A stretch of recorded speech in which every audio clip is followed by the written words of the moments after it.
Dans un petit village entouré de collines verdoyantes et de forêts mystérieuses, vivaient 4 amis inséparables qui s'étaient baptisés la Brigade des Amis Aventuriers. Il y avait Léo, un garçon courageux aux cheveux bouclés qui adorait résoudre des énigmes. À ses côtés se tenait Maya, une fille intelligente et curieuse qui emportait toujours son carnet pour dessiner ce qu'elle observait.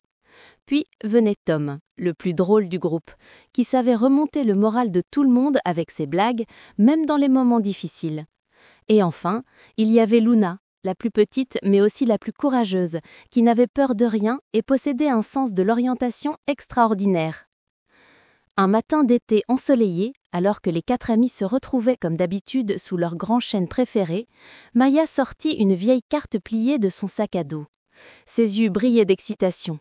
Elle avait trouvé cette carte dans le grenier de sa grand-mère la veille. Sur le papier jauni par le temps, on pouvait voir des dessins étranges, des symboles mystérieux, et ce qui semblait être un chemin menant vers un trésor caché quelque part dans la forêt interdite.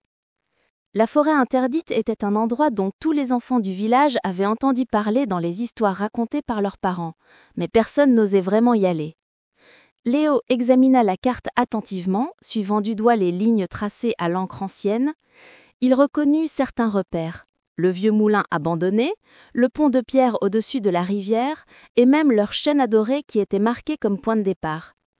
Tom fit une grimace comique en regardant la carte et dit en riant qu'ils allaient peut-être découvrir un trésor de bonbons géants ou de jouets magiques. Luna, elle, était déjà debout, prête à partir, son petit sac sur le dos et son regard déterminé fixé vers la forêt au loin. Après une courte discussion, où ils promirent de rester prudents et de toujours rester ensemble, les 4 amis décidèrent de suivre la carte. Ils commencèrent leur aventure en direction du vieux moulin.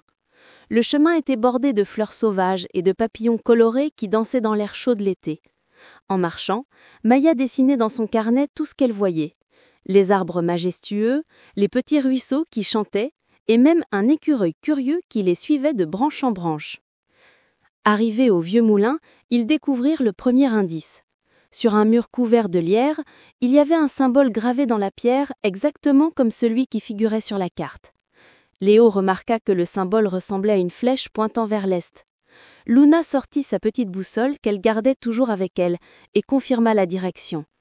Tom, pour détendre l'atmosphère, raconta une histoire drôle sur un moulin qui avait décidé de prendre des vacances et avait laissé ses ailes partir en voyage. Tout le monde éclata de rire avant de reprendre leur marche. Le chemin devint plus difficile à mesure qu'ils s'enfonçaient dans la forêt. Les arbres étaient plus serrés et la lumière du soleil ne perçait plus que par de petites ouvertures dans le feuillage dense. Mais les amis ne se décourageaient pas. Ils chantaient des chansons pour se donner du courage et partageaient les provisions que chacun avait apportées. Maya distribua des sandwichs, Tom offrit des pommes croquantes, Léo partageait du chocolat, et Luna avait pensé à apporter une grande bouteille d'eau fraîche. Soudain, ils entendirent un bruit étrange. C'était comme un grondement sourd qui venait de derrière un gros rocher couvert de mousse. Les 4 amis s'approchèrent prudemment, le cœur battant. Luna passa la première, courageuse comme toujours. Derrière le rocher, ils découvrirent non pas un monstre effrayant, mais un petit renard roux qui avait la patte coincée sous une branche. Les yeux de l'animal étaient remplis de peur et de douleur. Sans hésiter, Léo et Tom soulevèrent délicatement la branche, pendant que Maya et Luna réconfortaient le petit renard en lui parlant doucement. Une fois libéré, le renard les regarda avec reconnaissance, puis fit quelque chose d'étonnant. Il se mit à marcher devant eux, comme s'il voulait les guider quelque part. Les amis se regardèrent surpris, puis décidèrent de suivre leur nouvel ami à fourrure. Le renard les conduisit à travers un passage secret entre 2 énormes rochers qu'ils n'auraient jamais remarqués tout seuls. De l'autre côté se trouvait une clairière magnifique, baignée de lumière dorée et au centre un vieil arbre gigantesque dont les racines formaient une sorte de grotte naturelle. Maya vérifia la carte et exclama avec joie « C'était exactement l'endroit marqué par une grande croix sur le dessin ». Les 4 amis s'approchèrent de l'arbre géant avec précaution. Luna remarqua qu'il y avait des symboles sculptés sur l'écorce, les mêmes que ceux de la carte. Léo, en les touchant dans le bon arbre, entendit un clic. Une partie des racines s'écarta légèrement, révélant une petite cachette. À l'intérieur, ils ne trouvèrent pas de l'or ou des pierres précieuses, mais quelque chose de bien plus précieux.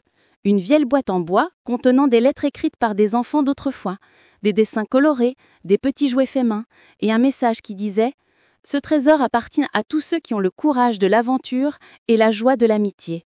Ajoutez votre propre souvenir pour les futurs aventuriers. » Les yeux des 4 amis brillaient de bonheur.